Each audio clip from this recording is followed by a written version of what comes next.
नमस्कार, आपण पाहतात न्यूज मराठी आणि आता बातमी आहे कारगिल विजय दिनासंदर्भात। कारगिल विजय दिनानिमित्त पुरंदर तालुक्यातील सैनिकांचे गाव म्हणून ओळख असलेल्या पिंगोरी येथे शहीद जवानांना अभिवादन करण्यात आले। यावेळी जेजुरी पोलीस ठाण्याचे पोलीस निरीक्षक रवींद्र पाटील यांनी शहीद स्मारकाला पुष्पचक्र अर्पण करून मानवंदना दिली।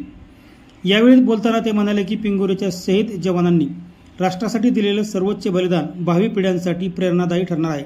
कारगिल युद्धात हौतात्म्य पत्करलेले शहीद जवान शंकर राजाराम शिंदे यांचे सुपुत्र रणजित शिंदे यांच्या उपस्थितीमध्ये ध्वजारोहण करण्यात आले। सैन्यात कार्यरत जवान, माजी सैनिक, विद्यार्थी आणि ग्रामस्थांनी शहीदांच्या स्मृतीला अभिवादन करत त्यांच्या शौर्यगाथेला उजाळा दिला।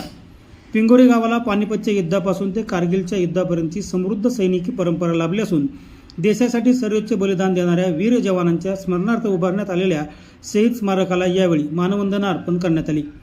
यावेळी सरपंच संदीप यादव, प्रकाश शिंदे, जीवन शिंदे, पोलीस पाटील राहुल शिंदे, माजी सैनिक रामदास शिंदे, श्यामराव शिंदे, जयसिंग शिंदे, महादेव गायकवाड, अरुण शिंदे, चंद्रकांत शिंदे, राजेंद्र शिंदे, दीपक शिंदे, संपत शिंदे, भरत शिंदे, मंगेश शिंदे, शिवाजी शिंदे, बाबूराव शिंदे, बाबासाहेब यादव, पोपट शिंदे या सैनिकांबरोबरच वसंत शिंदे, राजकुमार शिंदे, निलेश शिंदे, गोविंद शिंदे, प्रभारी मुख्याध्यापक शरद जगताप, त्याचबरोबर जिल्हा परिषद शाळेचे